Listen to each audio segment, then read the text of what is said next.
Whether you decide to hire a crew to shoot and edit your videos, or you're wanting to do the DIY method and shoot some videos on your phone, there are ways that you can up-level your videos pretty easily. Let's talk about 3 things that you can do to make your videos look more professional.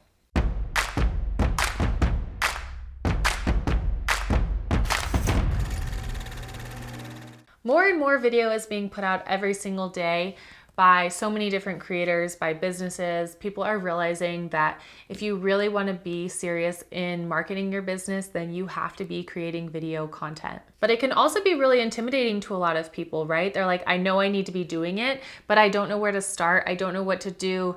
I feel really stressed. I don't know how to make it look really good.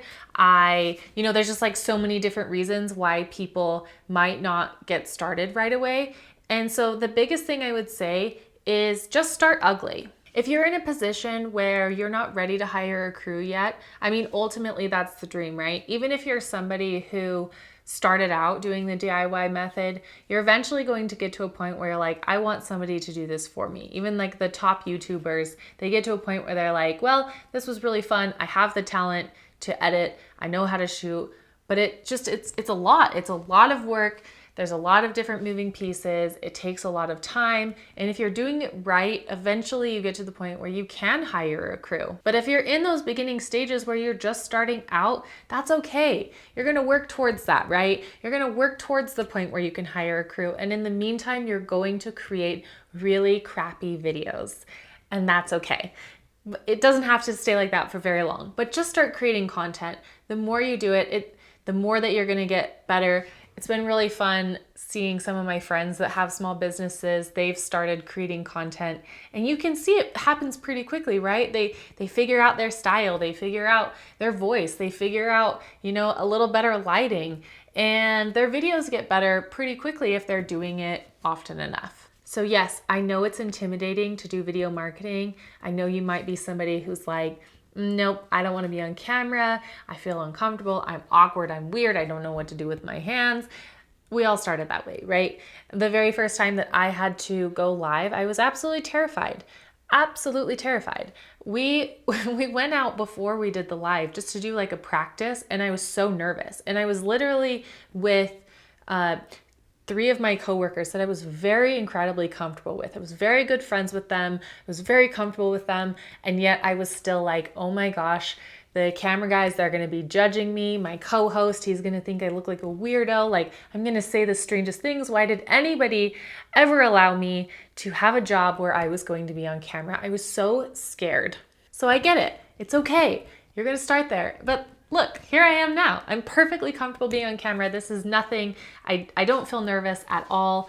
I am just excited. I'm excited to deliver content. I'm always working on trying to get a little bit better, a little bit more comfortable. I recently did a video for TikTok, and I had a whole bunch of comments that were like, we love this one. This one you seem way more confident or way more natural. And then I start thinking like, oh, so like, do I seem really unnatural in the other videos? Like I'm over here preaching in these videos how you can be more natural on video, and people are like, this girl's a robot. I don't know. I actually don't know what they're really thinking, but somehow I took a compliment and turned it into something negative. That's like a whole other issue, right? We don't have to go down that path. But all I'm saying is I've been there. I get you. I feel you, but you can do it. Just start trying. Go take your camera into the bathroom and like record yourself, not into the bathroom, but like into the mirror, right? And like record yourself and look at it and go, okay, like these are the things I'm doing weird. Like, why does my voice sound like whatever? You're going to get through it and you will get better. The first thing that I want you to think about to up-level your videos is lighting. Lighting is really, really important. It can make a lot of difference, right? The main thing that you want to think about is having your subject well lit. Also, my background is nice and well lit, but if I can only do one or the other, make sure that the subject, that whoever's talking or whatever they need to be looking at is well lit. One thing that you can do if you're planning on filming with your phone as opposed to like a full setup with lights and everything is just face a window. I'm getting really beautiful window light coming into my face. It's keeping me lit. If I have the window behind me, then it's just going to create all sorts of messiness. This doesn't look good. Look at that. Absolutely. It didn't cost me anything I already have this window, right? So just stand in front of a window and it's going to put a nice beautiful light on your face. If you're wanting to spend a little bit of money on lights, but you're not ready to go like full lighting kit, they do have some pretty cheap lights that you can get that work great. Maybe you don't have a window that's in a good spot, you know, with a nice background behind you. So all you really need is just sort of one light. A lot of people will buy soft boxes.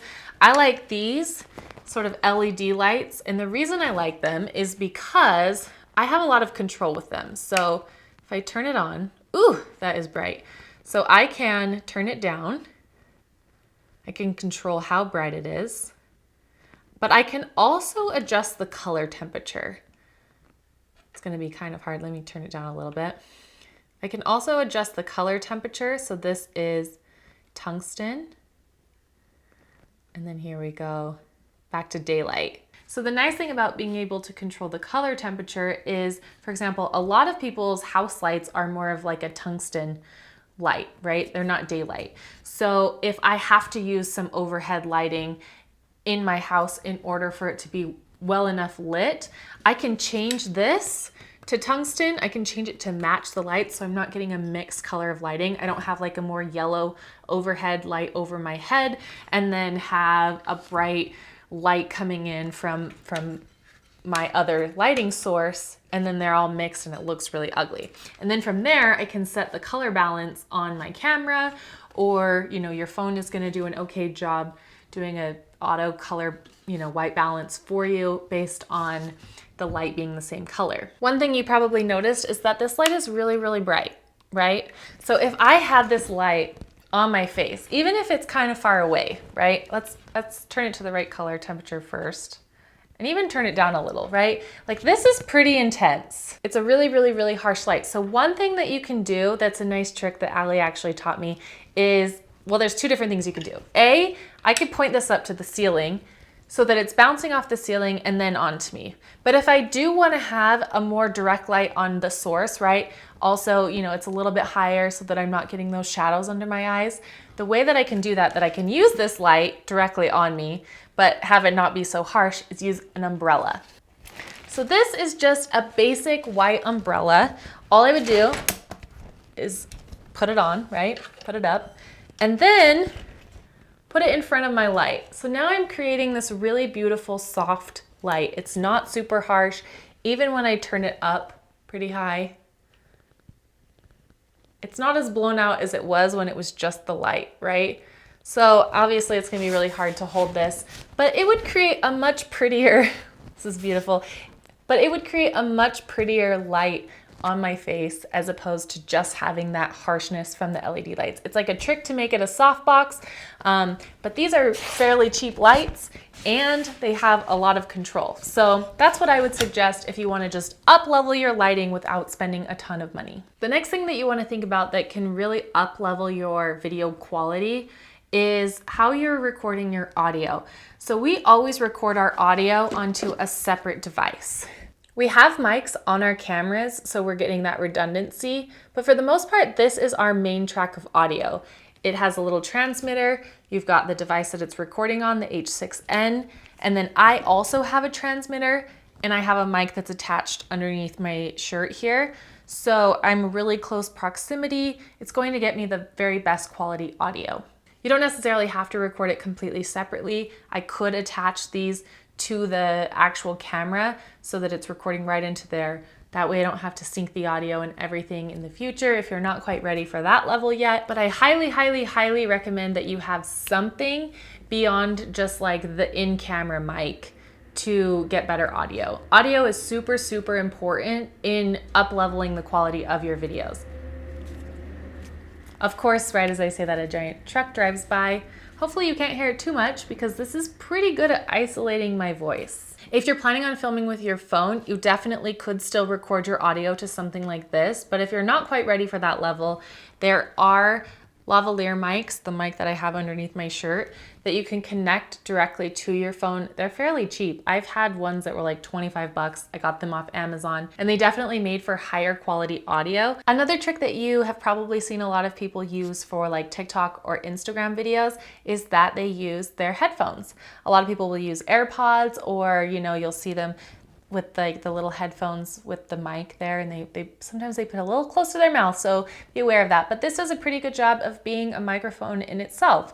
So, you know, if I'm in close proximity, if I'm doing something like this, it might not be totally necessary because the phone will do an okay job of picking up your voice. But if you're filming somebody that's a little further away, if they have the AirPod in, you're gonna get much better quality audio. So something to consider just to up-level your videos just a little bit by using headphones or AirPods. I'm going a little longer than I meant to in this video, so I've got one more little tip that I want to give you. Make sure that you subscribe for more videos like this. We have a ton of other videos that go into a lot of detail that can help you up-level your videos, whether you decide to do it the DIY way, whether you want to figure out what it's like to hire a team of people. So again, make sure you like this video and subscribe. My last tip is that whether you're using a professional camera or you're using something like your phone, is to get a tripod. As you could probably see, as I was trying to put my AirPods in, it was pretty shaky. You know, shakiness can be not so great. So they have tripods that have heads that will fit your camera, but they also have tripods that have heads that you can just slide your phone into them. And those are really nice. You know, you could have something, a little small tripod, or you can have, you know, a full-on tripod. It'll just help stabilize your videos. It'll look really nice. If you're doing something that's a little bit more out and about, then I suggest you get a gimbal. This is a gimbal for a phone. It's pretty small, easy, compact, really nice to use. You just slide your phone in here, turn it on, and it will stabilize, which will just give you a much better, you know, if you're running around, you're vlogging, you can hold it out here however you need to, and it's just gonna make it a little bit more stable. Or we also have a gimbal for our cameras. So it's a lot bigger, a little more expensive, a little nicer.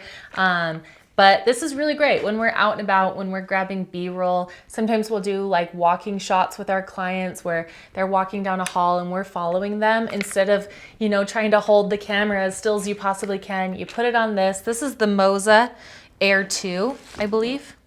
Yeah, it's great. It's beautiful. And it is still pretty compact.